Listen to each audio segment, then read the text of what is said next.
দেখছেন বিস club biscuit presents প্রবাস কণ্ঠ প্রাইম নিউজ। ঈদ উল ফিতরের ছুটিকে ঘিরে মালয়েশিয়ায় বিদেশের উপর পরিচালিত অপারেশন ওমনিপ্রেজেন্ট অভিযান নিয়ে দেশজুড়ে তীব্র আলোচনা সমালোচনা শুরু হয়েছে।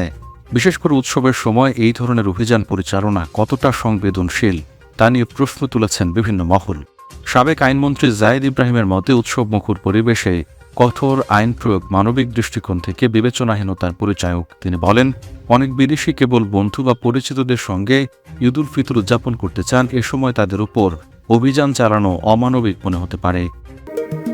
মালয়েশিয়ায় থাকেন, আন্তর্জাতিক কর্মপরিবেশে স্মার্ট ও সফল ক্যারিয়ার করতে প্রস্তুত, তবে আপনাকে খুঁজছে প্রাণ মালয়েশিয়া। সমগ্র মালয়েশিয়া জুড়ে বিভিন্ন পদে আপনি হতে পারেন আমাদের পরবর্তী টিম মেম্বার। আপডেটেড সিভি সহ হোয়াটসঅ্যাপ করুন এই নম্বরে।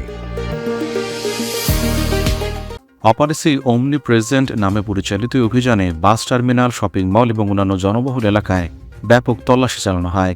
এর লক্ষ্য বিদেশিদের কাগজপত্র যাচাই করে তাদের অবস্থানের বৈধতা নিশ্চিত করা। তবে একসঙ্গে শত শত মানুষের ওপর এমন যাচাই বাছাই পরিচালনা নিয়ে প্রশ্ন উঠেছে যখন পুরো দেশ উৎসবে ব্যস্ত। জায়েদ ইব্রাহিম আরও উল্লেখ করেন, বিপুল সংখ্যক অনথিভুক্ত বিদেশি শ্রমিকের উপস্থিতির জন্য কেবল ব্যক্তিরা দায়ী নয়, বরং এটি প্রাতিষ্ঠানিক দুর্বলতার ফল। তিনি কর্তৃপক্ষকে আরও মানবিক দৃষ্টিভঙ্গি গ্রহণের আহ্বান জানিয়ে বলেন, কঠোর পদক্ষেপ নেওয়ার আগে অন্তত উৎসবের সময়টুকু মানুষের জন্য স্বস্তিদায়ক রাখা উচিত। সমালোচনার জবাবে মালয়েশিয়ার ইমিগ্রেশন বিভাগ জানিয়েছে, এই অভিযান কোনো বিচ্ছিন্ন উদ্যোগ নয়, বরং এটি জননিরাপত্তা এবং আইনশৃঙ্খলা রক্ষার ধারাবাহিক কার্যক্রমের অংশ। ইমিগ্রেশন উপমহাপরিচালক লোকমান এফেন্দি রামলি বলেন, জনশৃঙ্খলা বজায় রাখা আমাদের দায়িত্ব। উৎসবের সময় হলেও এই দায়িত্ব থেকে সরে দাঁড়ানোর সুযোগ নেই।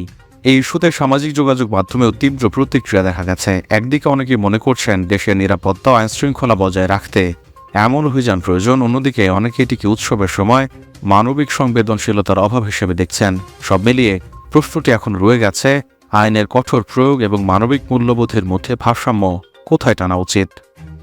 প্রবাস কণ্ঠ নিউজ ডেস্ক।